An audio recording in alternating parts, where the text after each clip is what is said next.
to redo the overlay because everything crashed, but like when I closed, it's space on it. Alright. Let me make sure it launched on Twitter. Attention might go to that it's actually live.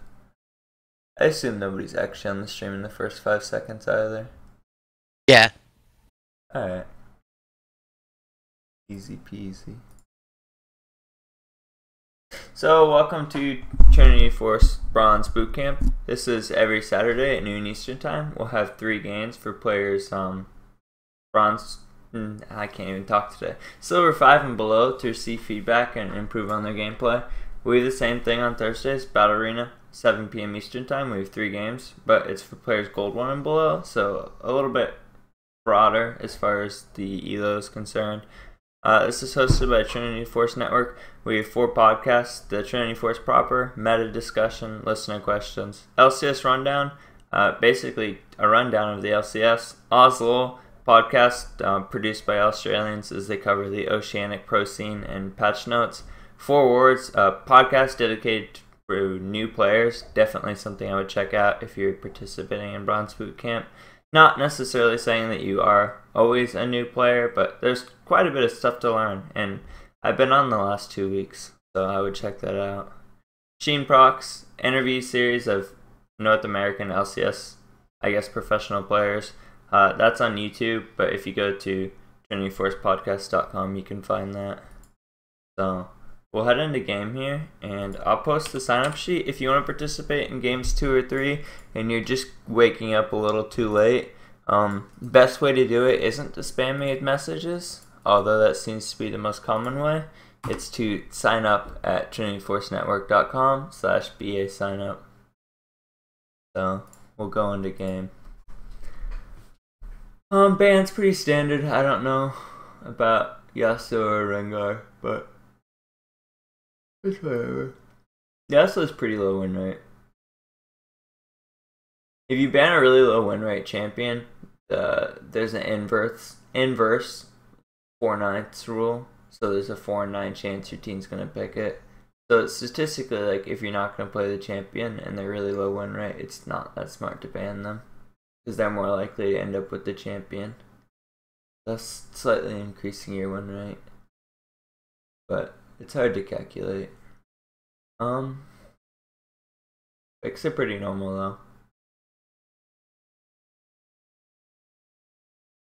So would you recommend, in a sense, like when you do a big pick and ban phase, are there certain champions that you want to hit that have maybe like a lower skill floor or a lower skill floor?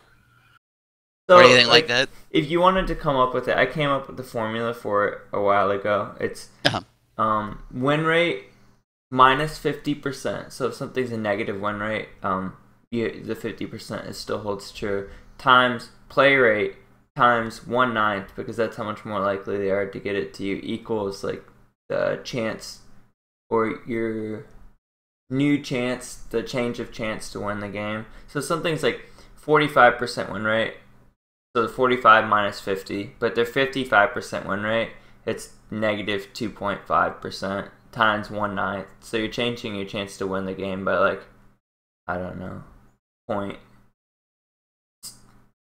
not 2.5, like 0.25, but it's negative, so you're increasing your chance to win by negative 0.25% if something's 45% win rate and 50% play rate. But I would just go with the champions that are like the highest win rate in your elo, or stuff you really don't want to play against in your lane. Personally, I just ban out the 3 strongest junglers every time, because I think the jungle impacts the game the most early. I think early game's really important in solo queue. At least in my elo, the games are 35 minutes, so it's a little different. But in other elos, you can just sort by win rate by elo and low skill. I think that's a pretty good one to go by. Or if you just hate playing against the champion and their strong pick. But pick's pretty standard here. And see if there's any, like, the only thing I look for in pick ban, because I think you should pick champions you're comfortable at, is people picking, either first picking champions that are really counterable, or picking into champions that are really counterable. That actually happened with Diana here. So Diana has a pretty hard time against a few lanes, specifically Cho'Gath and Mordekaiser. Those are really hard for Diana. Cho'Gath can kind of land free ruptures in Diana whenever he wants, because she's melee and she used to walk up to CS. And it's very easy for him to hit Feral Scream or whatever he calls it. But in this situation, I'll actually talk about that lane first. Oh, is she going Diana jungle? Never mind. Yeah, I think so. I just did a lesson with him as Diana smite mid, so it threw me off. So that's not as bad. I guess he juked him out and then pick select there. Anybody else picking the bad lanes?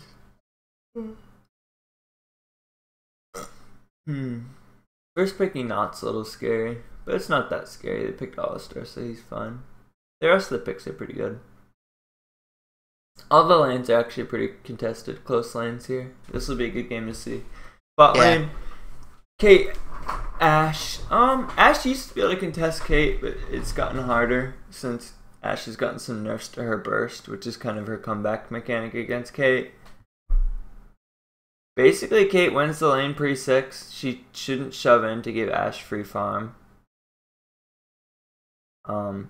If Alistar disengages, it's Nautilus's job to disengage, but Nautilus necessarily shouldn't be trying to engage unless Ashe is really out of position. He should kind of play off Kate, and Kate should be 2v1ing the lane.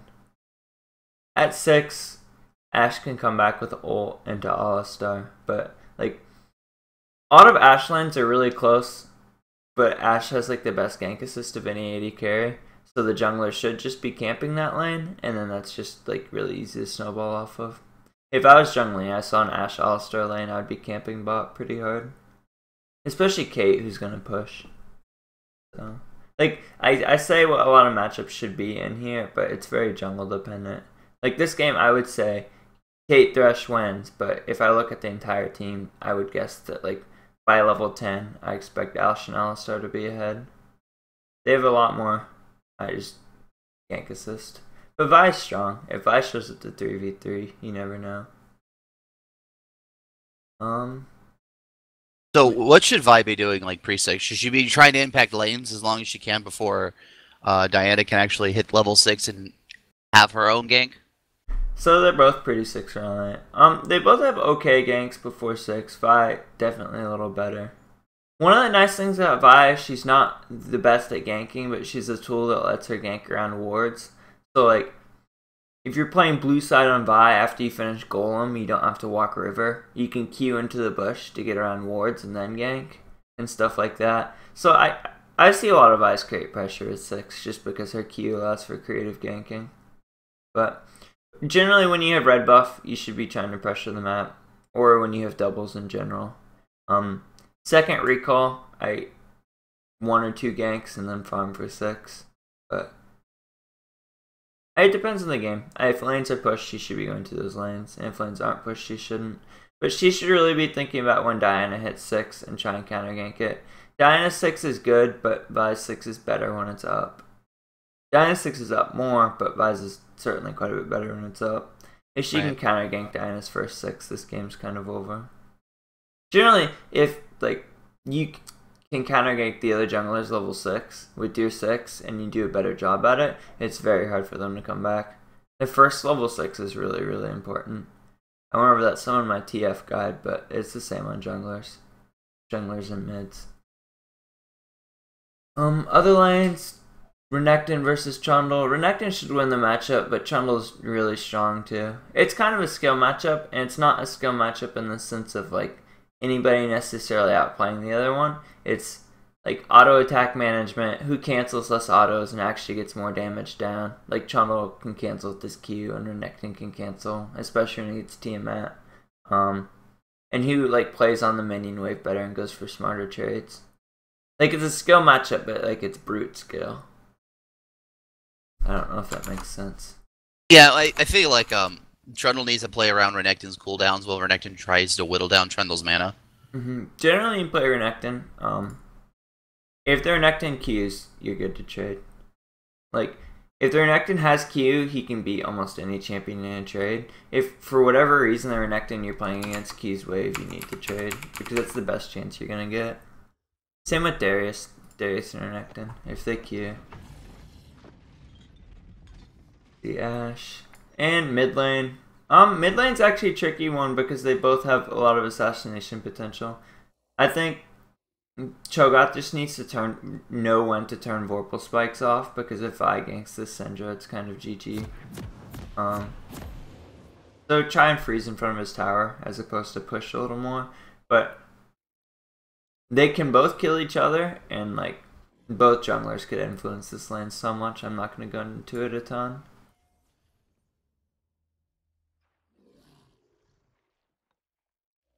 Good game. Two pretty good junglers right now. So I'm kind of copping out with the jungle answer a little bit, but it's not actually copping out. It's that both of these junglers can impact these lanes so much. Like if Vi comes mid and like uses 6 on Syndra, she's 100% dead and the game totally changes. So make sure OBS is on the right scene. And if you have questions in chat or you'd like to talk about which team you think is going to win this game, feel free to ask. There's usually some downtime in these games, posturing, whatever it may be. Not as boring as LCS, but there's certainly time. So feel free to ask questions.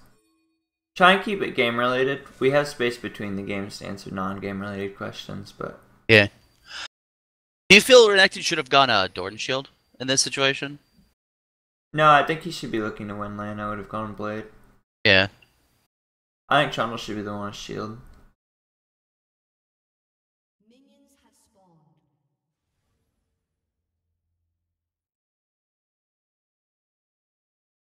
spawned. I really don't like this by Vi. You want to be starting bot side. Your bot side gives you better leash. What are they called? Krugs? The Krugs have a much better buff for clearing jungle early on auto attack champions. They nerfed Poison Frog quite a bit early game. It's not much. It's better late game now, but it's not that strong early game. This is also hard. Channel loses a lot of health here, and Renekton getting position on the wave for level 2 is probably the worst thing you could do to the top laner.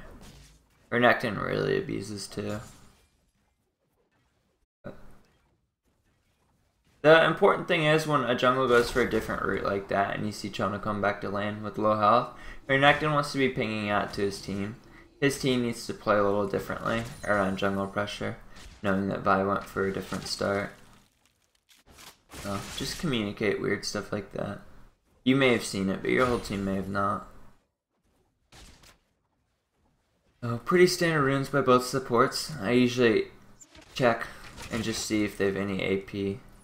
Some supports run AP, but most supports shouldn't. And I see a lot of AP pages in Bronze Bootcamp. He wants to hit that. Whoa.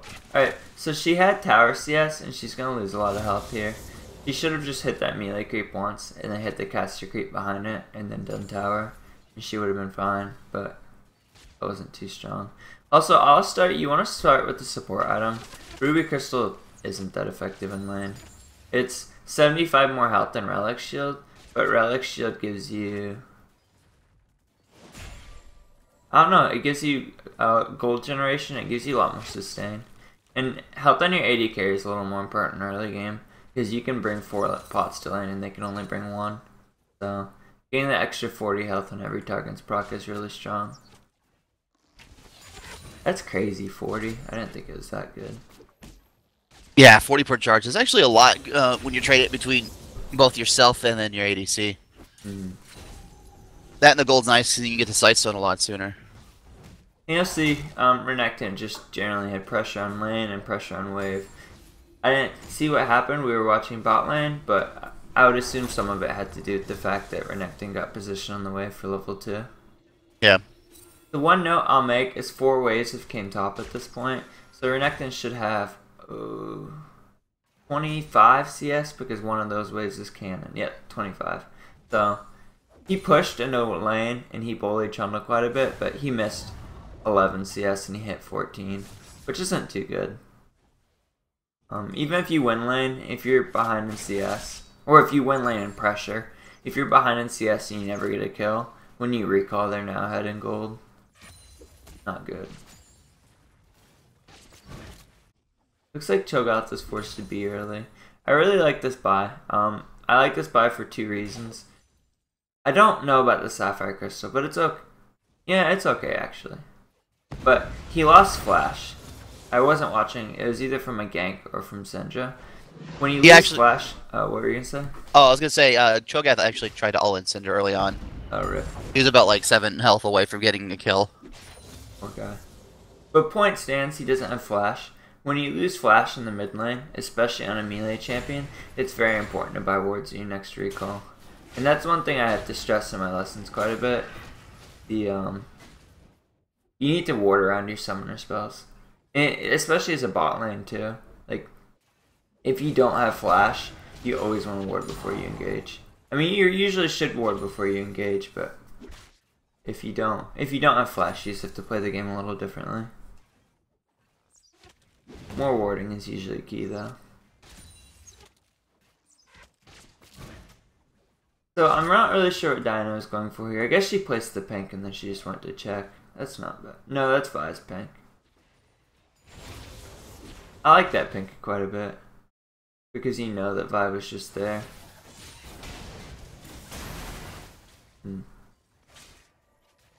I didn't see any pings go down. I would just ping out harder to make sure that that doesn't happen in the future. It's hard to get laners to assist you sometimes, but the best thing you can do is ping out. And if they don't get too frustrated by it. So, the reason I really like this pink is usually when you invade, it's protocol to place wards. Diana didn't drop a ward, but I would have assumed that she did. The one note I'll make is I would have warded closer to the tip of this bush. Diana could have warded and warded wraiths. Invaded and warded wraiths, and you wouldn't catch it. If you warded at the tip, you may catch a wraith ward here. So, ward placements in bushes matters a little bit.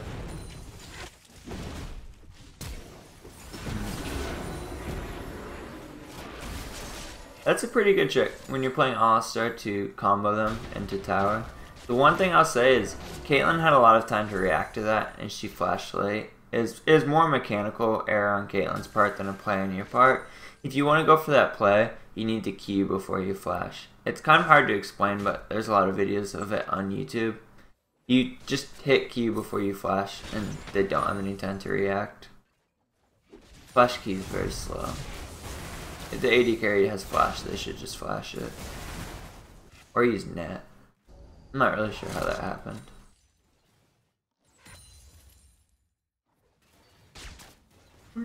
So Kate's pushing in. Oh. She needs to kind of think about what her lane condition is here. If she wants to keep pushing in, or if she wants to recall for BF. I'd push one more wave in, then freeze and force Ashe to recall, and then push that wave in. I think you could get an extra wave or 2 out of it. Whereas if you just keep pushing into Ashe, your CS lead isn't going to be as big as it could be. Doesn't look like Vi's pinging her ganks at all.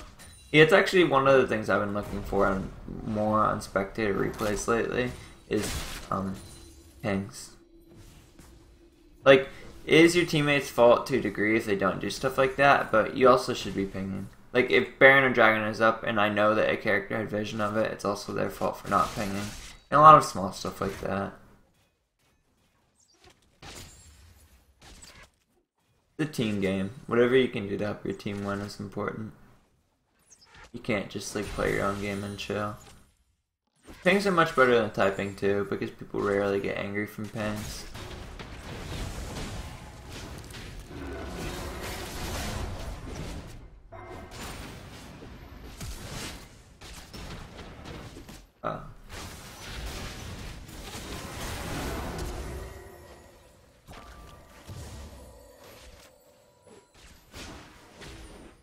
I was almost exactly right in my prediction if they didn't misplay that a little bit.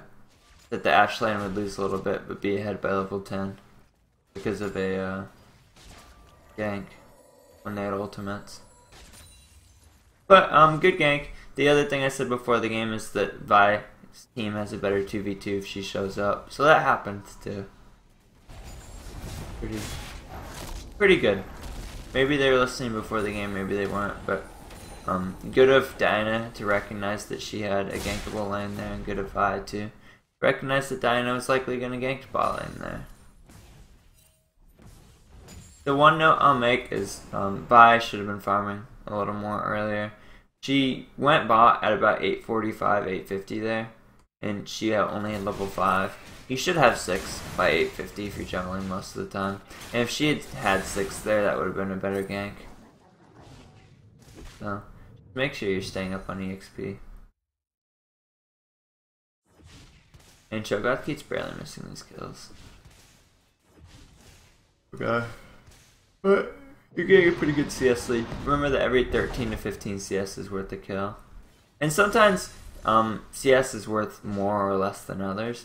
This CS is worth more because it's accomplishing 3 things. Wow, never mind. Intros teleport. I need to bite my tongue. So, time teleport. If somebody teleports to tower, it's 4 minutes. If they teleport to lane, it's 5. But if you're playing against a TP lane, pretty important to time. One of the reasons I really dislike teleport on Syndra here is 1, Ignite's important. Cho'Gath is pretty tanky, and having the kill pressure from Ignite if a jungler comes is helpful. 2, teleport doesn't seem that useful against Cho'Gath to me. He has so many ways to silence that you really, like, it's just going to be hard to do it in mid lane. Top lane it's not a big deal because both top laners AFK in bushes before fights a lot of times. Not let each other get interrupted. Whoa.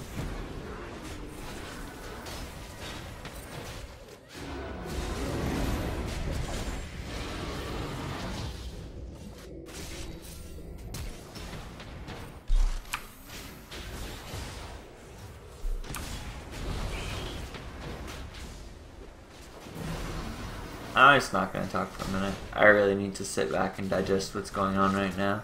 Yeah. Something I guess I'll ask you also to add to the digestion thing is Renekton's had a huge... He's been pushing the top lane for the longest time. I feel like if he had backed a little while ago, just to get some items, he would have been able to be more impactful with that TP. Like, yeah. Right now he's sitting on 2,600 gold. Mm-hmm. So, 2 really important things. 1, if you're going for a TP top like that, gold is useful to be effective. 2, if it's not like 100% TP, you don't want to take it. Because you didn't get a lot accomplished when you came down, and you pretty much gave lane to Chundle. When Chundle comes back with a Bilgewater, and however much a Bork he has, lane's over. Okay, Chundle can buy Bork, he just lost lane. Rip. So, not hitting all your CS is pretty important here. You are a little constrained on items, and when this Chundle comes back on Bork, it's going to be difficult. You TP'd bot at about 11. By 11, you can have like 115 CS. You don't have 115, but the 70 that you did have is not good. 70 out of 115 is like you're hitting 2/3 of your CS exactly. That's 4 every wave. So, missing 2 every wave is not what we're looking for. Vi is also really squishy there. If you go the Moby's Warrior Vi, it's okay, you can pressure the map really hard, but you're really squishy. I personally think that there's no way in hell you shouldn't have Mercury Treads. You're playing against Ashe, Syndra, Diana. Pretty important stuff. Yeah. I guess it's only Ashe's ult, because the Ashe slows are Swifties, but the magic is probably the more important thing on them this game. Okay, got 3 kills out of that. I think the important note I want to make for that bot lane fight while we're waiting for a second. The Ashe and Alistar went in to assassinate people. And that's really not good to do. 1, you're an AD carry, you shouldn't be assassinating people. 2, if you overextend like that, even if you get a kill, if people show up, you're screwed. And people will always show up bot lane. And people did, so. difficult. That's good by Caitlyn, continuing to get damage out. She's really ahead on items, and she can just, like, fully like that. The one note I'll make is All-Star had exhaust up. If All-Star had exhausted Caitlyn, that probably would have gone a lot better. So, make sure you use exhaust. It's really, really important in 2v2s and 3v3s and stuff. Ignite's better if you're all out, like trying to kill the person, but... So... The thing to check here on Cho'Gath is if they have biscuits or not. And this is timing flash in mid. So if they have biscuits, they likely went 2 or 3 points in summoning insight, and flash is 430 or 440. If they don't have biscuits, they probably didn't go utility, so flash is 5 minutes. That's usually what I look for when I time flash mid. Biscuits usually mean summoning insight. If you really care though, you can check on OPGG and just see what they're running. This is a really bad fight by Renekton. Yeah. So, BC Rush Renekton is okay. It brings a lot of utility to his team, and he already has quite a bit of armor penetration on his kit, so it can be really useful in a team fight. Significantly worse than Tiamat build for damage in dueling. BC is not an incredible dueling item, especially early game. Whereas Trundle bought Sunfire Cape, and like trying to 1v1 a Trundle with better dueling items is crazy. No, especially since he didn't have the ultimate or anything like that.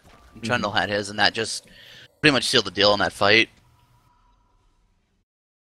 Now he's got Cutlass. I actually like the Sunfire pickup out of Trundle there. I think I would have just bought Bork straight up because I'm a greedy player, but Sunfire and Bork are both pretty good. Sunfire is nice. I'll let him split push if that's his goal. And he's ahead in lane now, so he can probably start split pushing. So Diana's going for either Ludens or Lichbane here. Really don't hope she's not going Lichbane because she's Runeglaive and it's not going to work. Oh, Renekton did ult Cargen. Oh, he did ult? Okay. Sorry. That's fine. Runeglaive doesn't stack with Lichbane, so she's going Luden's Echo. Luden's Echo is really expensive. It has a lot of move speed, but it doesn't have a lot of combat stats early. And it's just like, it's not. I should never see a jungler get Luden's Echo second. I'd be looking for Hourglass probably. If you're really ahead, you can go something like Rod of Ages, but probably Hourglass. Hourglass is a unique item on AP carries where no matter how squishy you are, it lets you engage. Fiddlesticks is a really good example of that. Ooh, Trundle's coming for the booty.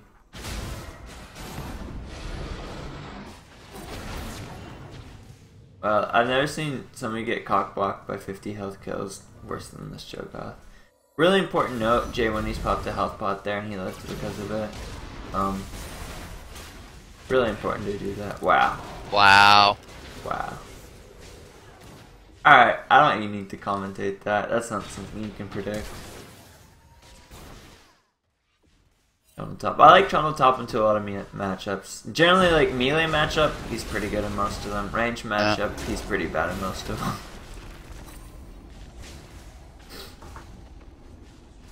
There's a really good Trundle top. He played it a lot in Season 3 and Season 4 when I had to play with and against him. His name is Batju Man, and he usually went either towards Sunfire or Bork first, but I would say his most common build was Doran Shield into Bork. I think it hasn't changed much. I know it's a different season, but Trundle's largely the same besides a few ultimate buffs. And the Bork item and Sunfire item are largely the same. Trundle's just really meta dependent. Like if Mundo and Shyvana and stuff like that are getting played, he's good, but this trade, don't be afraid to tank out tower. As Nautilus here, you have W and Biscuit. If Ashe starts doing that to your Caitlyn, you should just wreck her. Like, you have ult on Nautilus. That Ashe should have died right there. But so these summoners are borderline silver. Fiddlesticks, anybody below Bronze 5 can participate in Bronze Bootcamp. If you're above Bronze 5, but you're below Plat 5, so Gold 1 and below, you can check out Battle Arena every Thursday at 7 PM Eastern Time. So Renekton about CDR boots. CDR boots are something, I hate to say never, but you should never buy in Renekton. CDR is really good on him, and that's why I like the Black Cleaver a lot, but CDR boots are just, when you're already lacking combat stats against this Trundle, not good.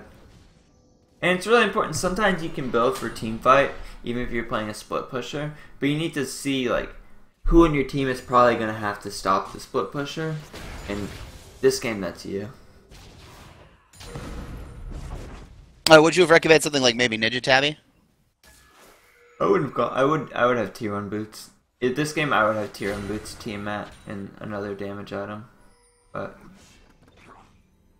as far as boots go, if you really want boots, Ninja Tabby.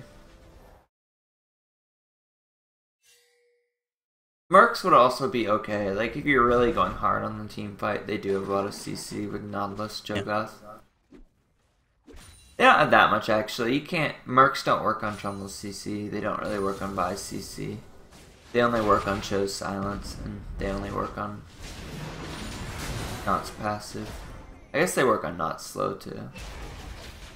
So a little bit, but a lot. They have so many knockups, and Mercs don't affect knockups, which is frustrating. Okay, what does the title mean? 99 LP. I was thinking of a name, and the only thing in my mind at the time was 99 LP. So it's 99 LP edition this week. Because hopefully after watching this, everybody will get to 99 LP and beyond.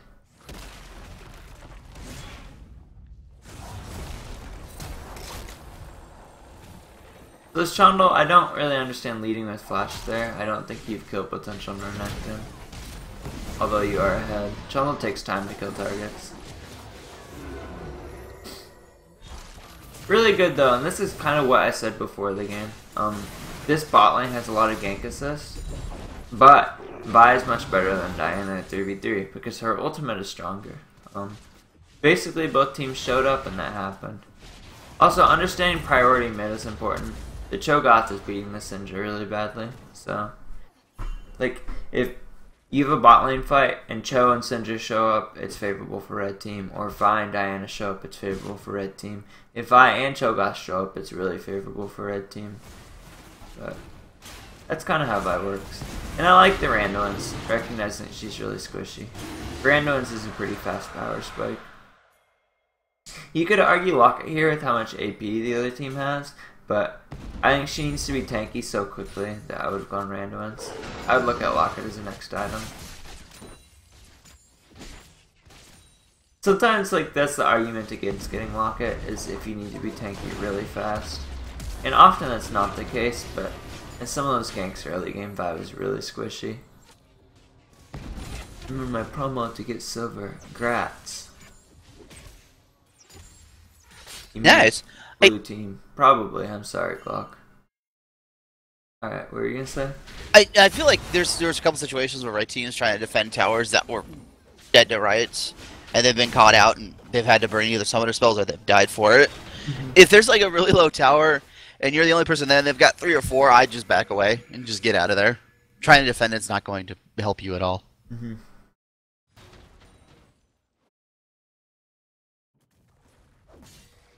Yeah, I'd back away and I'd try to do something else on the map. As long as they don't have pressure to take the tower behind it. It's better to like min-max your losses. Like if you're losing mid tower, like sometimes you just like feign that you're gonna do dragon or take a jungle camper too. Just min-max. Very next. Trundle's going Bork. Yeah, when Trundle gets this Bork, I don't know who's gonna deal with him.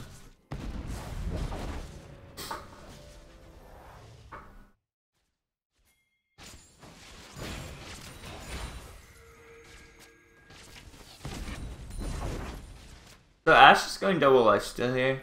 Really not a fan of double lifesteal early in AD carries. I think it's something that should always be a 6th thing unless you're like Vayne is a 4th thing or Callisto is a 3rd or 4th. But you lose a lot of damage. Lifesteal is a defensive stat and Ashe isn't going to be able to kill Sunfire, Randuin's, Frozen Heart, Nautilus with double lifesteal. She really needs to do damage here. PD. is the correct choice.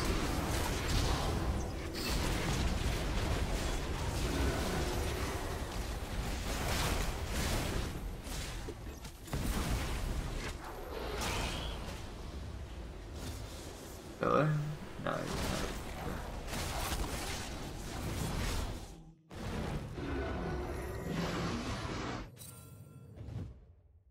Wow, poor Cho, man. Alright, so I don't think there's going to be a lot of action for a minute, so I'm going to highlight one thing from that fight. So, fight's about to take place. I'm going to show you guys, red team's losing really bad, but they're going to come out ahead in this fight for a little bit. And I'm going to show you guys why. Alright, spectator mode's so broken. This is blue team's vision.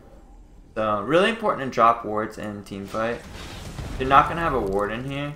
It's going to be really difficult for Ashe and Vi and everybody to see what's going on or just do anything in this bush. That's really on Nautilus and on other people in the fight to drop a ward there.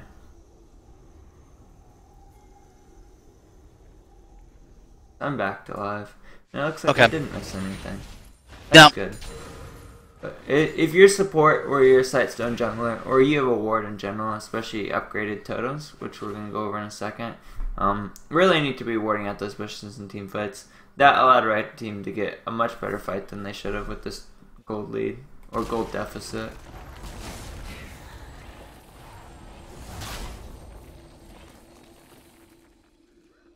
So as Trundle, you really want to like start with Bork and then Pillar after Renekton uses his escape. He shouldn't be going Pillar into Bork. You lose a lot of damage like that. And just how a target runs, Pillar into Bork is usually better. Because Pillar's, one, it's really good after escapes. Two, Pillar's really good after somebody flashes. Or if you really want to next level it, if you put a Pillar or somebody's going to flash, it will kind of cancel the flash and put them in front of it. I've seen Trundles do that, where somebody's about to flash over a wall, and they put a pillar over the wall where they're going to flash, and the flash just fails. Pretty interesting. Survive.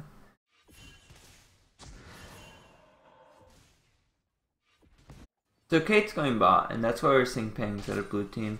These are pretty appropriate. If you're going to farm a lane, I don't know how correct it is for her to be here right now, but if you are going to farm this lane, pinging your team back is good.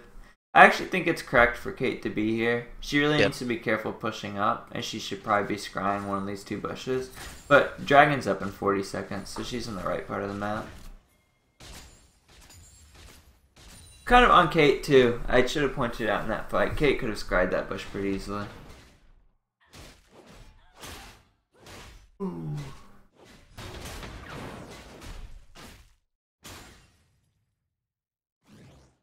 Diana's really getting punished for the Ludens not having Hourglass. Blue team is mostly AD damage and red team's mostly AP. They have a tanky Cho'Gath, but Trundle's mostly physical, Vi's mostly physical. Nautilus doesn't do a lot. I guess he's mostly magic, but Kate's really fed. And Hourglass would have been much more effective than Luden's Echo here. Would allow her to engage more easily too. Renekton. Oh, alright, so if you're not going to get Sunfire as a first item, there's some very specific circumstances where you can get it afterwards, but this isn't one of them. You just really need to be tanky here as Renekton, and Sunfire isn't as cost efficient as far as tankiness goes.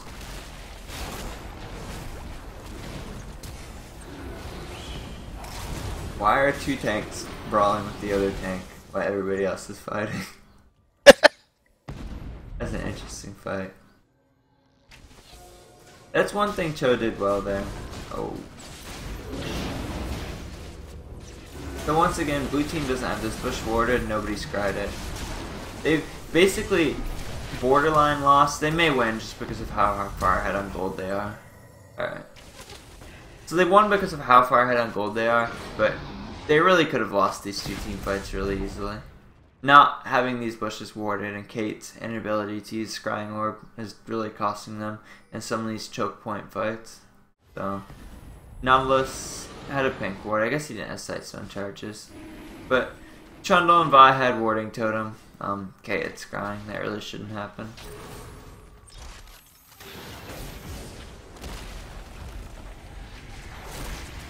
Wow. Oh, killer. That tunnel's so much damage. Alright, so tunnel, when you go for house like that, if you're in auto range, it should be auto into Q. I say a lot of times you're just going for Q first. Maximize your damage with the auto into Q. You get a lot of attack speed, so you won't get punished as hard for it, but it's still important. Especially one of the more popular tunnel builds right now is Tiamat and Hydra Top. So, knowing when to auto cancel with Tiamat item is really important.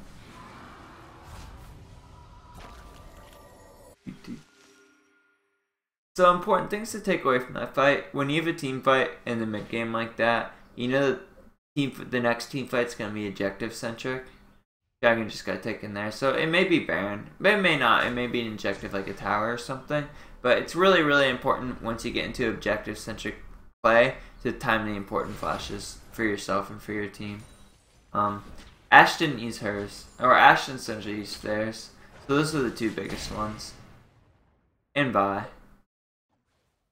But Kate's is up and Nox is up. It's also really important to remember if somebody flashed or not in a team fight, because when you get into this objective-centric play of fighting every few minutes, if somebody didn't flash in a fight, it's probably up for the next fight. When is Hydra more optimal than Bork on Trundle? I think Bork is better for team fighting, Hydra is better for split pushing. And Hydra lets you skip Sunfire to a degree. I would generally go with Bork though. I don't recommend split pushing unless you're like... Split pushing requires a lot of game knowledge. TLDR. So, I think it's safer just to do team play.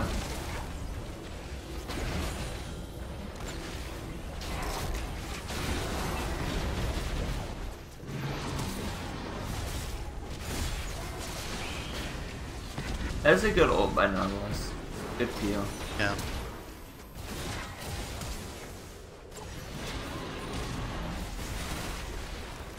So really important. I've got this question. Oh. I don't know if that was exactly the right time to use it, but I use it for making a point. I often get the question: if Vi falls off late game because if you ult and blah blah blah and your team doesn't follow up, you die. If Vi would have ulted ahead of her team and gotten tower aggro on herself, she probably would have got 5-mans there and died. Vi ult isn't always your engage. Vi ult wasn't their engage there. And by holding Vi ult, she had it up for later in the fight to either peel or pick a target or chase. So, like, knowing when to not 5-man Vi ult and kill yourself is pretty important.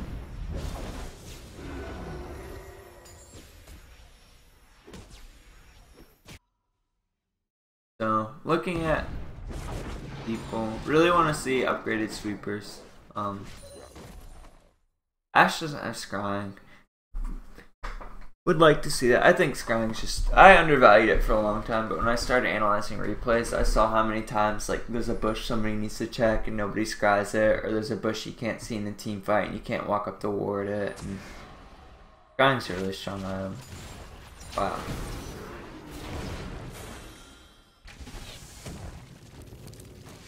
So exhaust does nothing there. Exhaust is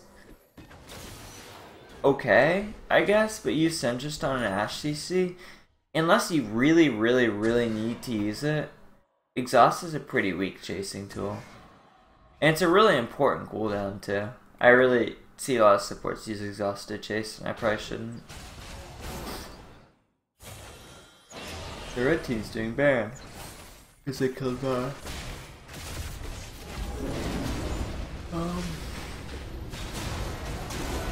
I'll talk about the Baron call after this fight. Yeah. Not a good one.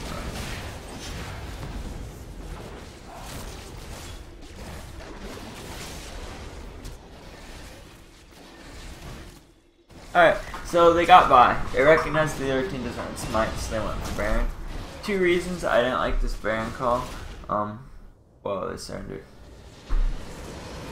So, 1, just generally weaker if the other team shows up. So even though you killed Vi, Vi isn't really their threat. So then you could argue, oh, we're gonna rush it. You don't really have the damage to rush it. Your Vi hasn't finished an item. Your Renekton doesn't particularly do a lot of damage to Baron. And the Ashe's double lifesteal. I don't know. Like, Bork is pretty good on Baron, but crits are pretty good too. So, All-Star also ulted for Baron. It's hard in team fights because there's so much stuff that goes wrong. I kind of try and point out more macro-oriented things, like positioning or who's going after who and whatever. But if I pointed out all the mechanical errors in these fights, I would be here all day. Not to bash anybody. It's the same thing when I analyze my games. There's just a lot of mechanical errors in a team fight. There's 10 people fighting for 20 seconds. So, generally after the game, if this is your first time here, it looks like we do have a first timer in chat. We go over each person. We give them 2 or 3 things to work on for next week and just improve. The goal of Bronze Bootcamp is to improve. So, usually we start with warding. This is pretty apparent for me early game. Red team, only person who bought a stealth ward was Diana. If you can ward with totem, and I say this every week, but if you ward with totem and I see no stealth wards purchased in this category and you're not a support, it means that you only warded with totem until level 9, which is really bad. You need to be buying green wards. Even 1 or 2 in this column is so much better than 1. Because some games you can argue 1 or 2 wards before level 9 because you only recalled once or twice or whatever, and then you got your upgraded warding totem. But if you have 0, I really don't know what to say. And vision wards purchased. As a mid laner and a top laner, not purchasing vision wards is pretty big. And Kate didn't. That's pretty normal. I still think he should on 80 carry, but it's not as important. And damage done. Ashe actually did quite a bit of damage, but Ashe's kit does quite a bit of damage now. Alright, do you know how to do the sign up sheet? Yeah. Alright, so we'll do supports first, and then you can start sign up sheet for next game, just to keep things rolling. So what did you see out of Alistar? Oh, wait, what? Did you want me to get the people set up in the next game, or did you? We'll do supports first. Okay, with Alistar or Nautilus first, sorry. Go for it, you can pick. I'll start with Nautilus, because I really like Nautilus kind of just played that... He didn't go super aggressive in that lane, and he didn't get punished for it because it's an Alistar.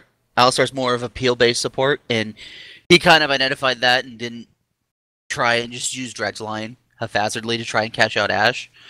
His build's pretty good, too.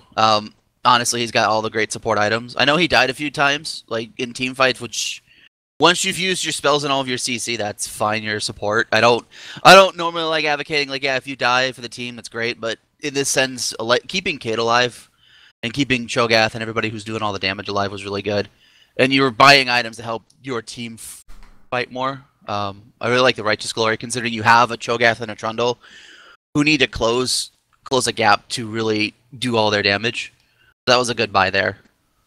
For things to work on, I would say, how many pink wards did he buy? Probably that. 3. You may have been able to buy more, you may not. The build generally looked good too. I would say in lane, Cargen just talked about it, I talked about it before the game.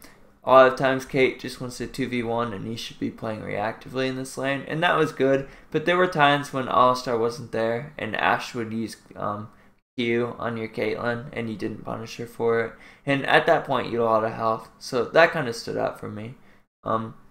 In team fights too, I saw some times where like you and Vi were chasing down a tank and some other stuff. Remember, you can use Righteous Glory to engage, but 1, you want to engage on priority targets. 2, once you engage, usually you can kind of peel backwards in the fight and just pack passive and start going passive and start going to peel. So I would work on team fighting and punishing 2v1 and lane a little bit harder. Did you see anything for Alistar? For Alistar, I know early on in the laning phase, there wasn't a whole lot going on there. It was just more or less probably Kate Nautilus zoning and shoving. I think there were a lot of situations where you went really aggressive. I don't necessarily say that's a bad thing, but It's really hard. You got to kind of look at what your team can do damage-wise and what they're going to want to do in a team fight. And sometimes when you force a really hard engage, you may or may not bait out the team because they want to commit to that. I think you guys for a long time, or well, for the most part in this game, were really behind. I wouldn't say really behind, but you have to look at builds and know that like if Caitlyn's got Infinity Edge, Phantom Dancer, and Ashe is building in a double lifesteal, playing super aggressive might not be your first priority. It might be just you have to switch gears and become just a full peel support, and that's not a bad thing either. The Ruby Crystal start in lane probably hurt a little bit more too, because your healing and sustain for Ashe was pretty much down to using your Triumphant Roar. Go into Relic Shield. It's a really good starting item. It gives you a lot of health for not only you and Ashe early on in lane, and that would be really good when you're dealing with a poke champion like Caitlyn. And it helps you get gold income, get the Sightstone sooner. Mm-hmm. So one of the reasons you really get punished for that is when you go for the Flash W trick back in a tower, or you basically when you go for that, you trade Flash with the AD carry. But the key point there is you trade Flash, and generally anytime you go for a hard trade in bot lane, who has sustain becomes very, very apparent. And you really got punished for not having sustain after that trade, and you and Ashe started to fall behind in CS. So, not having sustain from Relic should really hurt you guys there. If you do go for the flash trick, look it up on YouTube, but it's really, really important because if somebody just flashes you and like punishes you there, you lose lane. So, you Q first and then you flash. It sounds weird, but it's hard to explain beyond that without a video. As to that, one pink ward too, I'd really work on that, and I would bad boots and mobility. All-Star's ultimate makes him tanky enough, and I don't really see... Like, I understand they have a lot of physical damage, but boots and mobility are... One, they let you establish vision control, and two, they let you take engages when you can get engages. They're really strong on Alistar. Vi, farming enough before 6. You hit 6 really late, and that was kind of the biggest mistake I saw this game. I also don't know about the Moby's build as much. I would look at the team comp you're playing into. They had a lot of magic damage in CC, so that is pretty questionable from me. Outside of that, you played pretty well though. You reacted to a lot of Diana's gank spot, either accidentally or on purpose, which is good. So I would say build path and yeah, no, Could Vi have gone maybe possibly Trailblazers to help with that jungle clear to get her to 6 faster? She could, and I do like Trailblazer for that reason. But I don't mind challenging Smite here either. Yeah. Do you also think that maybe going into Sweeper as opposed to the yellow upgraded trinket is okay or no? Oh, I forgot to look for that. Alright, 2 wards killed. So, pretty big mistake. One, you don't have to go Sweeper on jungle. I usually go jungle, but I would recommend it. Okay. If you don't, or if you do, regardless, you need to be spamming Smite on Raptors. And 2 wards killed mean you weren't spamming Smite on Raptors. So, really you want to be smiting Raptors a lot more. 2 ward kills out of a jungler is pretty poor. Neko V, how does this work? So, this is Bronze Bootcamp. It's for players Silver 5 and below to receive feedback on their gameplay. If you want to play in the next game, you can check out the sign-up sheet, which Cargen just linked. If you're Gold 1 and below and can't participate in this, check out Battle Arena on Thursdays. So Kate, biggest mistakes I saw was playing early laning phase. It's really important to know when to freeze lane and know when to push lane. You kind of pushed in and let Ashe stay much closer than she could have on CS. If you poke them out really hard, it's good practice to push whatever wave you have in a tower if your lane is already pushing. And then the next one that comes back will kind of push back for them because their reinforcement wave will come first. You want to freeze that wave. Especially if Nautilus, who can like tank it for that 1 or 2 seconds and drag into bush for an effective freeze. Freeze that wave, and then they're forced to recall because they're low, no sustain, and they can't step up to the wave. Then when you see that recall, you break freeze and you push it in the tower, and then you gain 10 or 15 CS. It's a pretty simple play. Like, when they're much lower in health, freeze. If they step up, kill them. If they recall, push wave in the tower. You'll either net a kill or 15 CS. But I would say lane management was the biggest thing. Build and everything. And scrying. You didn't use scrying or much at all. So you use Scrying Orb more effectively. Trundle. I liked everything. I think the biggest thing you need to think about is when you're going to use your Bork active and when you're going to use your pillar. I talked about it a little bit in game, but when you're going to kill or assassinate a target, you don't just want to press your skills haphazardly. You should have a reason for pressing them, and you should be pressing them like there should be a flow chart going through your mind. Like Renekton starts to run, Blade of the Ruin King. Renekton slice and dices or flashes pillar. Because if you do, like, Renekton starts to run pillar, he dashes through my pillar or flashes over my pillar, and it's like, oh, I'm screwed. So just think about that. Like, I can't teach you all of them because there's so many champion interactions in this game, but if you just think about it logically, you can figure out most of them yourself. So we have invites going. Do you have invites started? Yeah. Right, I cool. just gotta click the button. No problem. You can click it. Alright. Cho'Gath. Played really well. I think you really got screwed by some kills that were really, really close pretty much all game. Look for auto attacks you missed. When you miss kills by 50 health, I think it's really important to look for missed harass or missed auto attacks because it's usually what cost you. But build was good. The roam was really good showing up bot lane. I should have looked more, but I honestly didn't see a lot of stuff you did poorly. Diana. Really want to get that Hourglass. I really hate Luden's second in the jungle.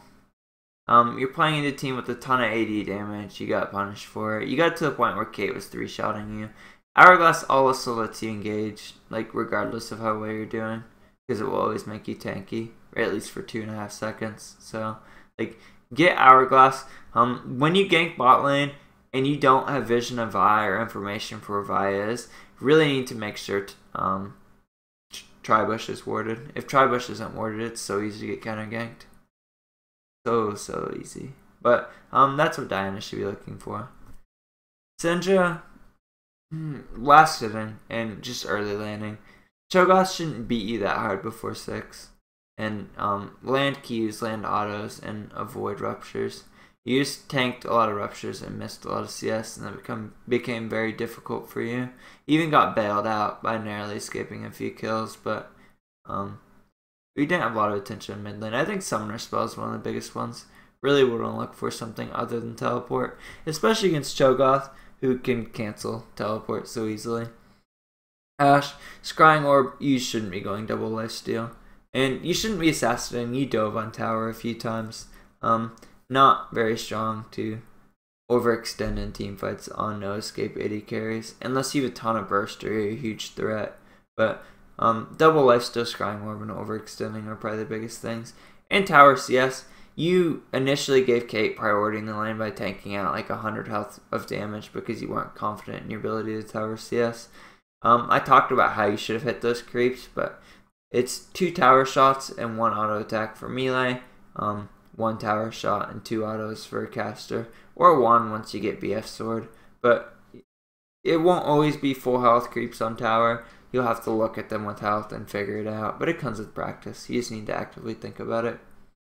Renekton, I talked about your CS. You missed 2/3 of your CS before your first recall.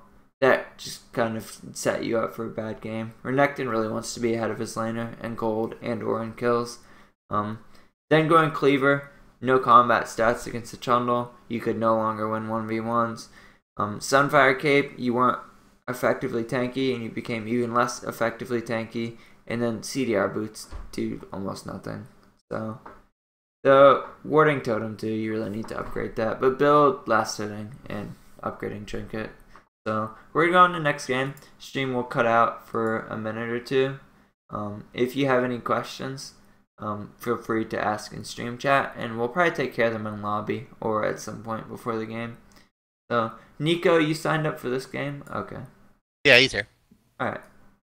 There's actually, if you have questions in chat, feel free to ask them. I'm probably going to leave stream up for until I see it fill up a little bit more. And BBC got wiped a little bit last week, so there's actually some I need to load. I want this picture load. Any takeaways anybody out there in Streamland had from the last game, or any questions about your laning phase that I didn't cover. Usually, I have pretty good recall, so if you have a question, I can probably get it. Buckaroo to 2001. Tell me if it starts to get close to filling up. But if it doesn't, this will fill it up. You guys all get to hear my wonderful keyboard.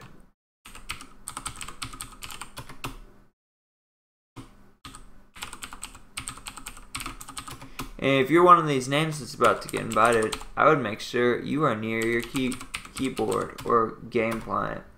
Game client, I can't talk today. Praise the ninja. Oh, he spelled it wrong. Awesome. Prasie, the ninja. Alright. Citrus slime. Bitch death. Sir Helmsley. TLT. Hawk. Not available for invite. Alright. See if I have any questions in chat. Nope. Dark. Rinku. I hate when they're not available for invite. It's very hard for me to do. Duke of Bumpkin. Did I spell it wrong? Bumpin. The hero falls. You're too high elo for this. How did he sign up for this? He's gold 3. I have no idea. And Staria.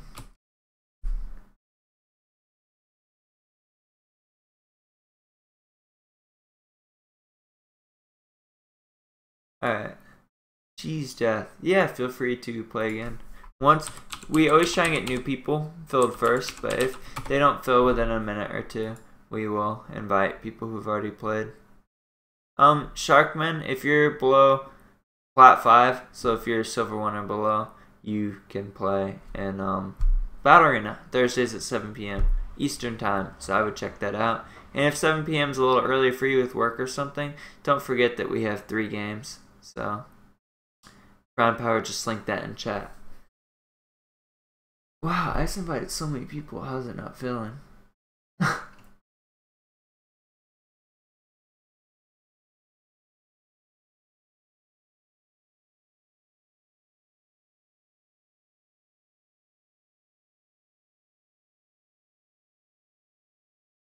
I remember who on my list is in.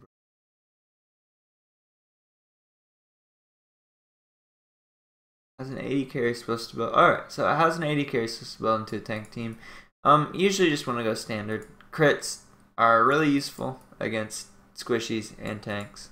I mean, the 80 carry role scales so well late game because the items scale multiplicatively with crit and Infinity Edge. But pretty important to get all of those items.